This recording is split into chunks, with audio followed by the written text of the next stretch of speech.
C'était la seule étude d'approbation, de toxicité, permettant d'affirmer que nous avons tout vérifié pour garantir la sécurité chez les humains.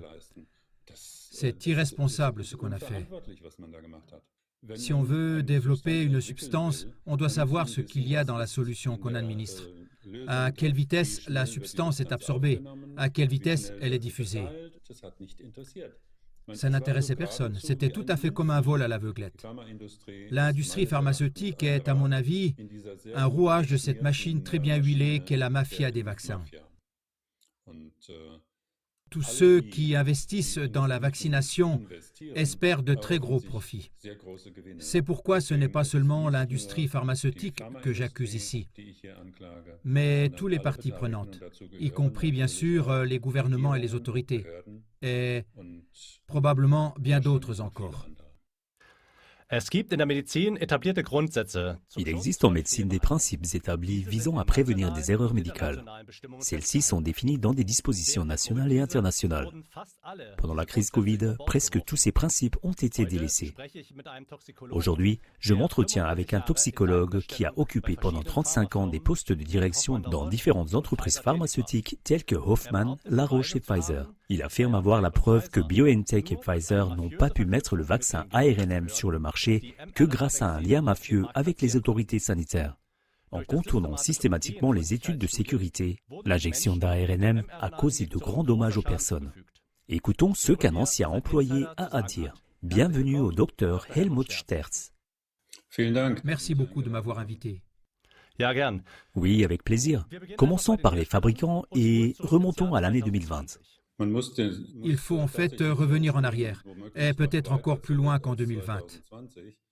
En effet, il a déjà été décidé au début des années 2000, du moins aux États-Unis, après les lettres et les attentats à l'anthrax, qu'en cas d'attaque biologique ou radiologique ou chimique, une loi serait mise en vigueur, selon laquelle certaines mesures seraient décidées. Nachdem bestimmte Maßnahmen beschlossen werden. Dazu gehört Il s'agit non seulement du port du masque, de la distanciation et des interdictions de sortie, mais aussi de la volonté de maîtriser la campagne de vaccination, de livrer des substances très rapidement et de dégager de responsabilité les parties prenantes, les entreprises de vaccins, les autorités et les médecins. C'est la seule façon d'expliquer que M. Sahin, avec sa société de biotechnologie relativement petite, ait pu obtenir un résultat aussi rapidement, car il pouvait se permettre de ne pas effectuer les études de toxicité, c'est-à-dire les tests de sécurité sur l'animal, qui sont habituellement réalisés, comme cela est normalement exigé. Et nous avons vu les résultats. Nous allons en parler maintenant. Le professeur Sahin n'est ni toxicologue, ni développeur de médicaments au sens habituel du terme. Avec sa femme, il s'est spécialisé dans le développement de vaccins contre le cancer. Il voulait donc développer des vaccins anticancéreux individuels. Et dans ce secteur, on n'a pas besoin de tests de toxicité aussi étendus que pour d'autres médicaments. Pour lui, il s'agissait essentiellement d'aller très vite. Dans son livre, qui est en vente et que j'ai lu très attentivement, un fil rouge ressort clairement. L'essentiel était la rapidité, car on voulait avoir mis ces substances sur le marché d'ici la fin de l'année. Et c'est ainsi qu'on peut expliquer comment on en est arrivé à développer à cette vitesse folle, en quelques mois, une substance complexe qui n'est certes pas aussi complexe que les molécules chimiques au sens habituel du terme. Mais cette technologie a justement permis d'avancer plus rapidement, tout en laissant de côté toutes les règles de sécurité. C'était une aberration. Vous avez dit qu'il avait par ailleurs développé des médicaments contre le cancer et qu'il y avait une différence avec le vaccin. Pouvez-vous réexpliquer cela? Oui, il était intéressé par le développement de thérapies individualisées contre le cancer. Mais il n'a jamais mis de produit sur le marché, tout comme beaucoup d'autres de ses collègues qui ont également fait de la recherche dans le domaine des vaccins contre le cancer pendant 20 ans. Aucun de ces produits n'a été mis sur le marché avant 2020. Ces substances ont pratiquement toutes été abandonnées, soit parce qu'elles n'étaient pas efficaces, soit parce qu'elles étaient toxiques. Cela signifie donc que l'expérience antérieure était négative à cet égard. Et dans les fichiers du RKI, on peut aussi lire qu'il s'agissait de mettre très rapidement plusieurs médicaments sur le marché et que les données pertinentes ne seraient toutefois collectées qu'après le post-marketing. C'est-à-dire qu'on était conscient à ce moment-là qu'on allait se lancer dans une expérimentation de grande envergure sur les humains. Et c'est interdit par le Code de Nuremberg. Des tests ont donc déjà été effectués, mais vous écrivez qu'on a l'impression que le fabricant a fait les tests les plus simples et les moins risqués pour obtenir rapidement l'autorisation d'utiliser cette mine d'or comme vous l'avez appelée. Vous êtes toxicologue et spécialiste en la matière. Pouvez-vous nous donner quelques exemples? Oui. Pour avoir une étude de façade, on a simplement réalisé une évaluation de toxicité générale abrégée chez les rats sur 2 semaines. La toxicité générale vise à identifier les organes cibles dits spécifiques. Les animaux sont donc traités avec la substance et après un certain temps, ils sont tués. Ensuite, tous les organes sont examinés en histologie. On prend les analyses sanguines et tout ce qui s'y rapporte. Cette évaluation de toxicité générale, comme je l'ai dit, a été effectuée sur des rats. Le rat n'est pas une espèce animale particulièrement adaptée à ce type de substance. C'est pourquoi je reproche aussi à ces développeurs de ne pas avoir fait une réflexion approfondie avant de commencer le développement. En effet, on avait déjà eu de l'expérience avec les coronavirus. On savait que le développement était difficile, car jusqu'alors, personne n'avait pu mettre au point de telles substances. Ainsi, on aurait dû réunir toutes les connaissances existantes sur les coronavirus et sur cette protéine spike de l'enveloppe, afin de définir avec précision, premièrement, quelle espèce animale est appropriée, quelle dose faut-il prendre. Il aurait été absolument nécessaire de tester par une courte expérience à quelle dose les rats commencent à présenter des symptômes inacceptables. Cela n'a pas été fait. Et c'est là le rôle du toxicologue de tester ce qui se passe. Sinon, il ne protège ni son employeur, ni les patients, car on risque de mettre sur le marché une substance toxique. J'ai eu l'impression que les toxicologues avaient été poussés par leur chef, Ugur Sahin, à ne faire que du rapide, sans démarche toxicologique pertinente. Ein toxikologisch relevantes Vorgehen an den Tag zu legen. Vous avez également dit que le rat n'est généralement pas approprié. Pourquoi, après tout, on fait souvent des expériences sur des rats? C'est dû au fait que cette protéine spike, qui se trouve sur le virus, est utilisée par le virus pour pénétrer dans les cellules. Et pour pouvoir pénétrer dans les cellules, cette protéine spike doit se fixer sur un récepteur.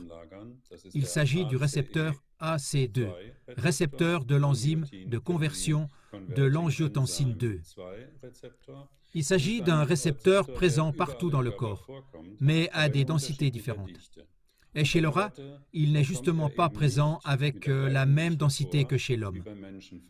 De ce fait, le rat est moins sensible à ces examens. Et vous m'avez demandé de donner quelques exemples. Cette courte étude sur les rats était la seule étude de toxicité générale réalisée. Il n'y a donc pas eu d'étude de toxicité de durée moyenne, c'est-à-dire de 3 mois, comme je l'aurais exigé. Et cette étude aurait pu être prolongée. On aurait pu tuer une partie des animaux après 3 mois et le reste après 6 mois pour voir s'il y avait une accumulation. Tout ça n'a pas été fait.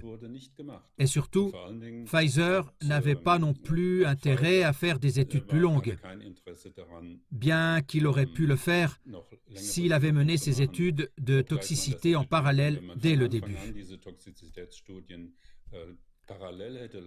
Il aurait été alors possible d'évaluer les études. Mais rien de tel n'a été fait. Et surtout, on n'a pas inclus une deuxième espèce animale appropriée. On en est resté au rat. C'était la seule étude d'approbation, de toxicité, permettant d'affirmer que nous avons tout vérifié pour garantir la sécurité chez les humains. Et c'est une exagération absolument démesurée. Dans votre livre, vous parlez aussi des autorités de surveillance. Quelles sont les choses qu'ils auraient dû examiner pour remplir leur mission, même dans une situation de crise plus ou moins grave? Bon, en fait, toutes les personnes concernées ont su assez rapidement qu'il n'y avait pas de crise. Car premièrement, ce virus n'a pas été un virus mortel, un virus tueur, mais il correspondait plus ou moins à une grippe modérée. Et donc, cette nécessité d'aller vite et de prendre des mesures tête baissée n'existait pas du tout. Les autorités le savaient aussi, mais elles ont bien sûr agi comme s'il y avait une situation d'urgence. Mais là, il s'agit de la grippe. Et dans ce cas, il aurait fallu faire toute la gamme. Par exemple, normalement, avant de passer pour la première fois à l'homme, on fait un test de mutagénicité. Il s'agit d'études qui testent l'influence sur le matériel génétique. Ce sont des études relativement courtes en culture cellulaire. Cela aurait été rapide et aurait donné une certaine garantie qu'il n'y aurait pas de risque de cancer derrière. Mais on a laissé tomber cette idée. On a dit, oui, nous avons vérifié dans l'ordinateur. Il n'y a en fait aucune indication que la structure de l'ARN messager entraîne ici un risque de cancer. C'est irresponsable ce qui a été fait. C'est le premier point. Le deuxième point est la pharmacologie de sécurité. Il s'agit d'études dans lesquelles on essaie de détecter d'éventuels effets secondaires sur des animaux ou des organes. Par exemple sur le cœur.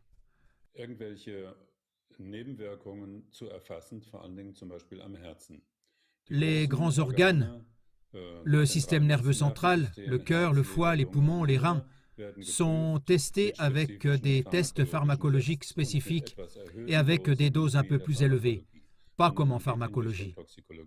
On s'oriente plutôt vers la toxicologie sans pour autant perturber les tissus. Mais on veut voir s'il y a un dysfonctionnement. Avec un tel examen du cœur, on aurait détecté ce qu'on a ensuite douloureusement découvert chez les humains, à savoir cette myocardite.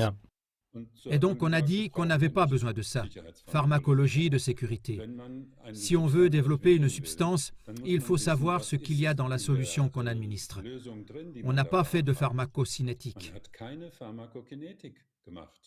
Ce sont des études dans lesquelles on examine à quelle vitesse la substance est absorbée, à quelle vitesse elle est métabolisée, à quelle vitesse elle est diffusée et à quelle vitesse elle est éliminée. On ne l'a pas fait, cela n'intéressait pas. C'était comme un vol à l'aveuglette. Il y a encore beaucoup d'autres études, comme nous l'avons dit. Aucune étude de toxicité générale n'a été réalisée sur un deuxième animal de laboratoire. Les études de toxicologie de la reproduction, ce sont des études où on étudie la fertilité, où on étudie la gestation, pour voir s'il y a des malformations ou des avortements. Et si les descendants sont en bonne santé et se développent normalement. C'est ce qui a été fait sur le rat, encore une fois. Ce n'est pas l'espèce animale la plus appropriée. Mais normalement, les autorités exigent que ce soit également fait sur une deuxième espèce animale. Cela n'a pas été fait. Donc partout, c'était pire qu'un gruyère. En fait, il n'y avait partout que des trous où on n'avait pas de réponse. L'enregistrement insuffisant des effets secondaires semble en effet avoir été systématique. Je connais moi-même des cas où des amis à moi ont vraiment été chassés de l'hôpital lorsqu'ils ont dit qu'il s'agissait peut-être d'un effet secondaire du vaccin. Quelqu'un qui fait une crise cardiaque à 40 ans, c'est inhabituel jusqu'à présent. Donc, premièrement, on a fait la sourde oreille aux avertissements des experts. Ils ont été présentés comme des charlatans, des complotistes et des idiots. Ils ont subi une pression énorme. Ils ont perdu leur poste, n'ont plus été invités à des interviews télévisées et ont ainsi été ruinés. Selon le principe, punir une personne et en éduquer 100. Et ces lanceurs d'alerte, ils ont bien sûr fini par arrêter, ou plutôt, ils ont écrit des livres. Mais personne n'a écouté. Et quand les premiers effets secondaires sont apparus, et ils sont arrivés très vite en 2021, ils sont arrivés si vite que les autorités chargées de l'enregistrement, c'est-à-dire l'Institut Paul Ehrlich, n'ont pas réussi à suivre le rythme des enregistrements. Et ces données ne sont toujours pas accessibles. Mais je sais que d'autres autorités d'enregistrement, par exemple aux États-Unis ou en France, effectuaient des mises à jour mensuelles. Et on voyait très bien comment les effets secondaires augmentaient comme un tsunami. Et pourtant, on a dit, oui, nous avons maintenant vacciné tant de millions de personnes. Et c'est statistiquement tout à fait dans la norme. C'est un non-sens absolu. Le nombre d'effets secondaires par rapport aux vaccins précédents qui ont crevé le plafond comme une fusée.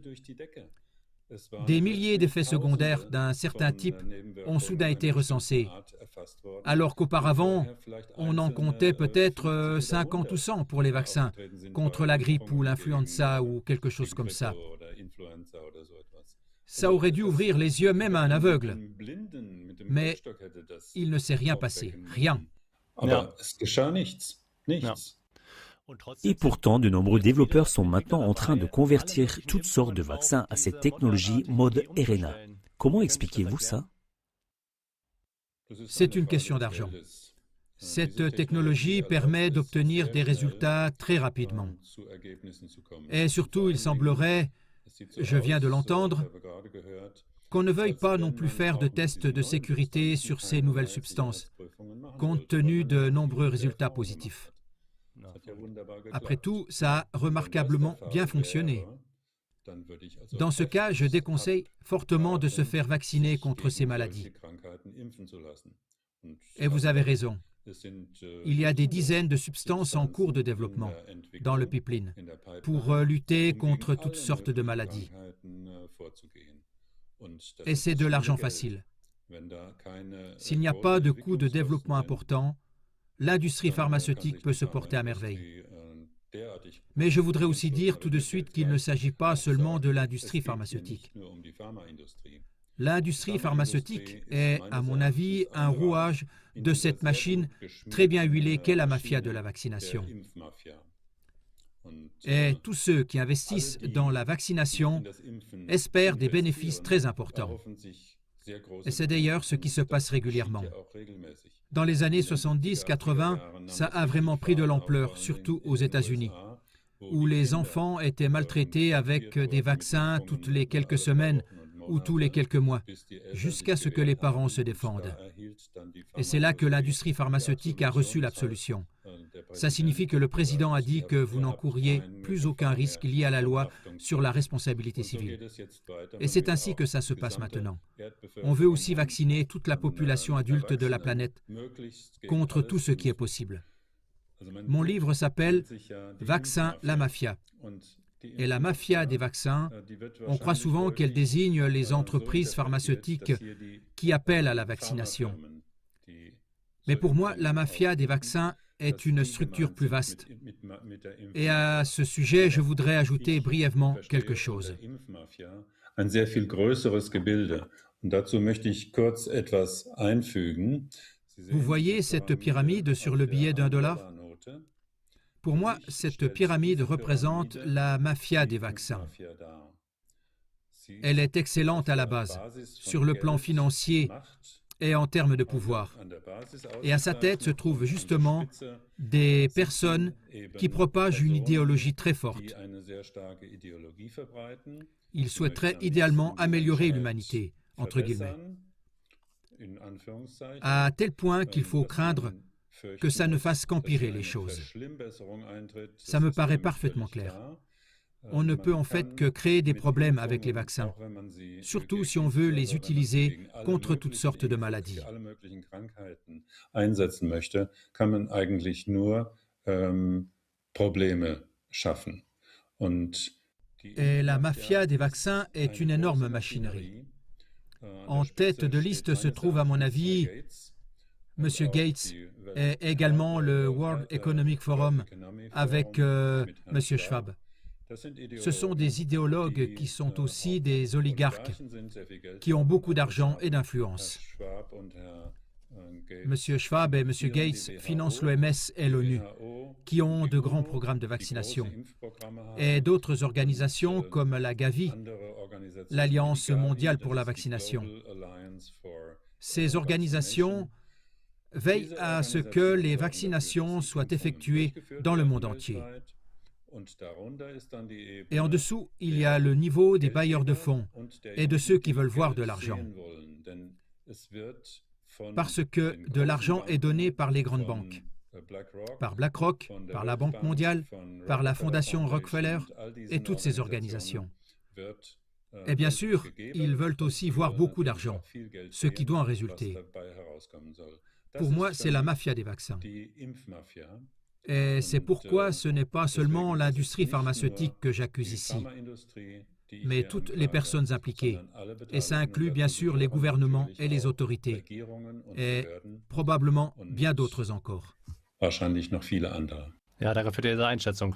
Oui, merci pour cette évaluation. J'ai une autre question sur ces études de fertilité. Récemment, l'épidémiologiste américain Nicolas Helcher a écrit sur X. Plusieurs ensembles de données gouvernementales indépendantes confirment les dommages intergénérationnels catastrophiques causés par les vaccins ARNM de masse. Des années après la vaccination massive des femmes en âge de procréer, plus de 50% des bébés qui naissent aujourd'hui meurent. Le fabricant avait-il des informations à ce sujet ? J'ai lu cela aussi. Je ne sais pas si ces 50% sont vraiment la vérité. Mais j'ai vu des statistiques et des courbes qui montrent clairement que depuis la vaccination, depuis ces campagnes massives de vaccination, la mortalité des enfants de moins de 4 ans augmente énormément. Comme je l'ai dit, je ne sais pas si c'est 50%, mais c'est certainement un pourcentage important et c'est différent de ce qui se passait avant. Von daher,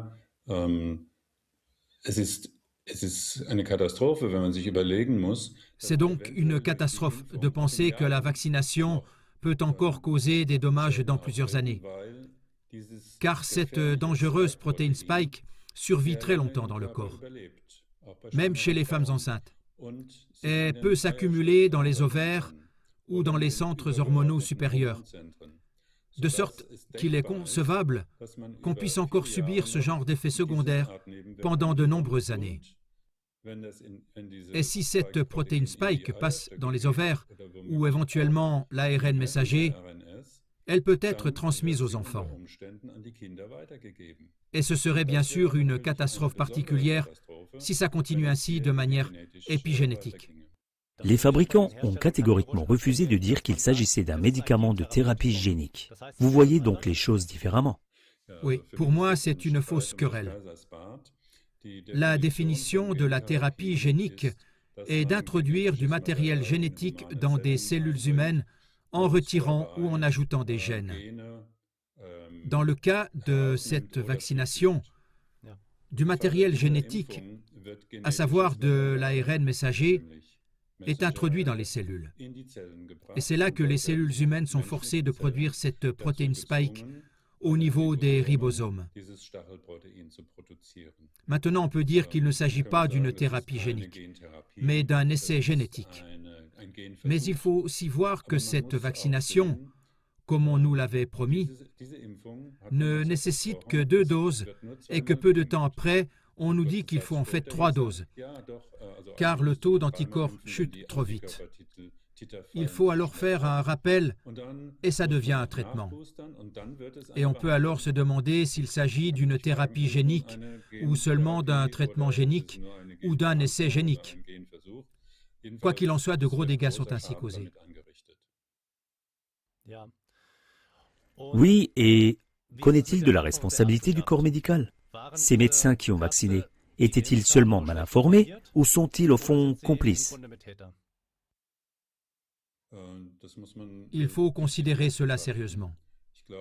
Je pense que de nombreux médecins, bien qu'ils aient une excellente formation, qu'ils aient suivi une très longue formation et qu'ils aient ensuite transformé leurs années d'activité pratique en expérience, que la plupart des médecins n'ont pas été assez curieux pour remarquer des choses qui, après tout, sont apparues relativement vite aux gens normaux. Ils n'ont pas compris. Il est en effet apparu très vite qu'en fait ce vaccin n'était pas efficace.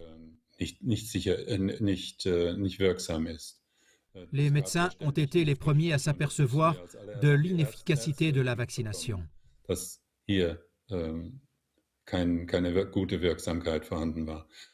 Et le fait que les effets secondaires aient augmenté très rapidement en 2021, ça n'a pas dû leur échapper non plus. Donc, normalement, un médecin aurait dû se dire « Je me pose des questions concernant ce qu'on nous a dit au sujet de l'efficacité et de la sécurité. » Et dans ce contexte, il aurait été très très important qu'un médecin dise à la personne prête à se faire vacciner lors de la consultation médicale précédant l'injection « Je ne sais pas si cette substance est efficace et je ne sais absolument pas si elle est sûre. Mais si vous voulez vous faire vacciner, je veux bien le faire. » Voilà ce qu'il aurait fallu dire. Au lieu de cela, presque tous les médecins ont dit « Ces substances sont efficaces, elles sont sûres, elles vous protègent contre les cas graves et même contre la mort. Et surtout, ils protègent aussi les personnes âgées contre les cas graves et la mort. » Et personne ne le savait, car la grande étude de Pfizer n'incluait pas suffisamment de personnes âgées. Il n'y a pas du tout eu d'évaluation statistique dans ce sens. Les médecins, ce sont des élites. Ils font de longues études et auraient pu se rendre compte que quelque chose ne tournait pas rond. Et de nombreux médecins ont dit « Je ne vaccine plus », ce qui leur a valu de lourdes pertes, y compris des punitions. Mais la majorité des médecins ont plutôt vacciné à tour de bras. Et c'est un motif de reproche. En ce moment, il y a une sorte de travail sur la crise Covid. Il y a cette commission d'enquête. C'est assez divertissant, mais jusqu'à présent, cela n'a pas donné grand-chose. Ces questions que vous posez, cette expertise que vous apportez, celle des essais, ce que les fabricants auraient dû faire et ce que les autorités sanitaires ont négligé, ne devrait-on pas poser ces questions là-bas puis demander à M. Drosten et M. Spahn pourquoi ça s'est passé ainsi? Oui, il faudrait le faire. Mais cette commission d'enquête, pour autant que je l'ai suivie jusqu'à présent, et je ne l'ai pas suivie très intensément, elle préfère regarder uniquement vers l'avenir plutôt que vers le passé. Et ce n'est qu'en regardant attentivement derrière soi qu'on peut voir ce qui a mal tourné. Et le livre de M. Spahn en dit long. Il a publié un livre dans lequel il dit, le titre est à peu près « Nous avons beaucoup à nous pardonner mutuellement ». Je dois dire, M. Spahn, non, nous n'avons absolument rien à vous pardonner. Vous avez fait tant de mal. Vous devriez répondre de ce qui s'est passé. Et c'est précisément, à mon avis, ce qui n'est pas fait par cette commission d'enquête. Il est amusant de constater que cette commission est appelée commission d'enquête, car en français, ça signifie commission d'information. Et ce que fait cette commission d'enquête allemande, elle regarde vers l'avant et elle veut comprendre, mais elle ne veut pas condamner. Et ça ne marchera pas. Ça va couler au compte-gouttes pendant quelques années. Et quand tout le monde en aura marre, il n'y aura aucune responsabilité à assumer.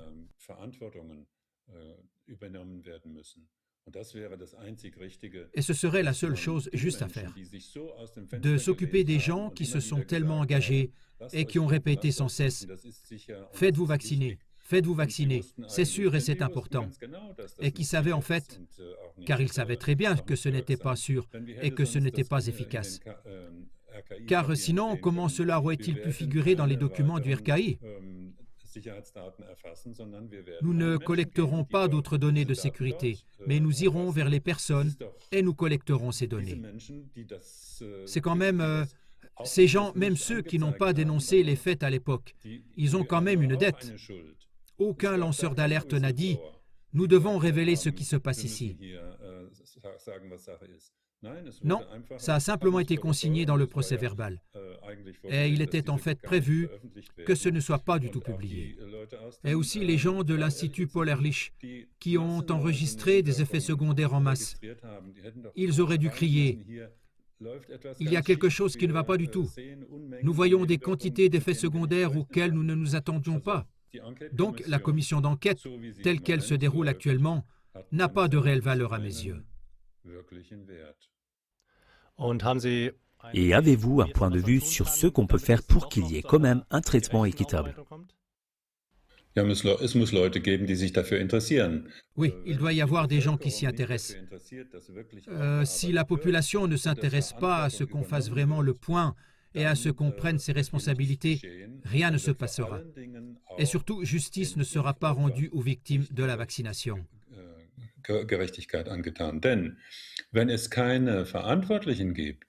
Car s'il n'y a pas de responsable, si M. Lauterbach, M. Spahn, Mme Merkel et Willer et tous leurs noms, s'ils ne sont pas responsables, alors aucun tribunal ne délivrera aux victimes de la vaccination un certificat attestant qu'elles ont subi un préjudice dû à la vaccination.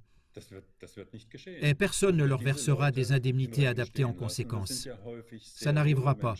On laissera ces gens le bec dans l'eau. Et ce sont souvent de très jeunes gens qui sont marqués à vie, qui sont devenus infirmes. C'est une honte qui se passe ici.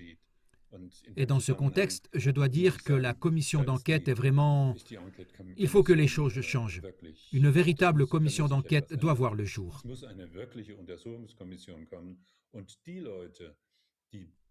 Et les personnes qui étaient au gouvernement il y a des années, pendant les chaudes années du Covid, et qui siégeaient au Parlement, ne devraient en fait pas participer à cette commission d'enquête. Parce qu'ils se sont rendus coupables d'une grande faute. Et ils ne peuvent pas dire maintenant « Nous avons tout fait de travers ». D'ailleurs, M. Spahn ne le dit pas. Il dit « Nous avons tout fait correctement ». Oui, merci beaucoup pour cette déclaration. Donc, au final, c'est encore une fois la population qui fait quelque chose.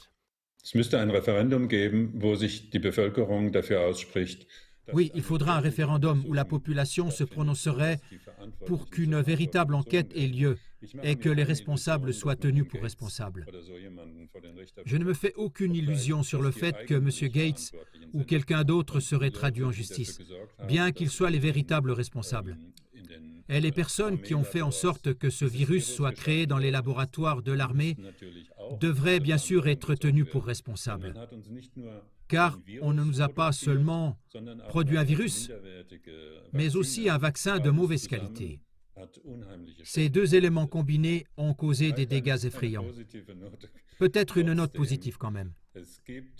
Il existe désormais des moyens de faire déterminer aux victimes de la vaccination si elles ont subi un préjudice du fait de la vaccination ou si cela vient du virus Covid long. Et il existe des possibilités de traitement, même si les possibilités de traitement n'aident pas immédiatement. Mais à long terme, ils peuvent faire en sorte que cette sinistre protéine spike toxique soit évacuée du corps. Donc, il y a des recherches en cours et il y aura certainement des progrès. Il ne faut pas désespérer. Mais je peux comprendre que ces victimes soient désespérées parce qu'elles sont laissées à elles-mêmes.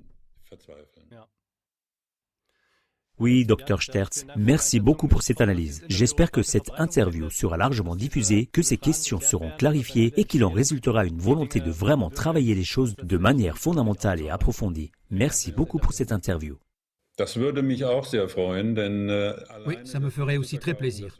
Parce que seulement vendre le livre, ça ne va pas diffuser suffisamment ces informations que je donne. C'est pourquoi je vous suis très reconnaissant de m'avoir donné l'occasion d'en parler ici avec vous, de vous donner mon opinion. En effet, seule une diffusion de l'information par des canaux comme le vôtre permet au grand public d'obtenir des informations. Ganz genau. Vielen Dank. Tout à fait. Merci beaucoup. Je vous remercie. Bonne soirée. CLA TV fonctionne par principe de manière gratuite et bénévole. La diffusion de nos émissions est notre seule récompense. Merci beaucoup.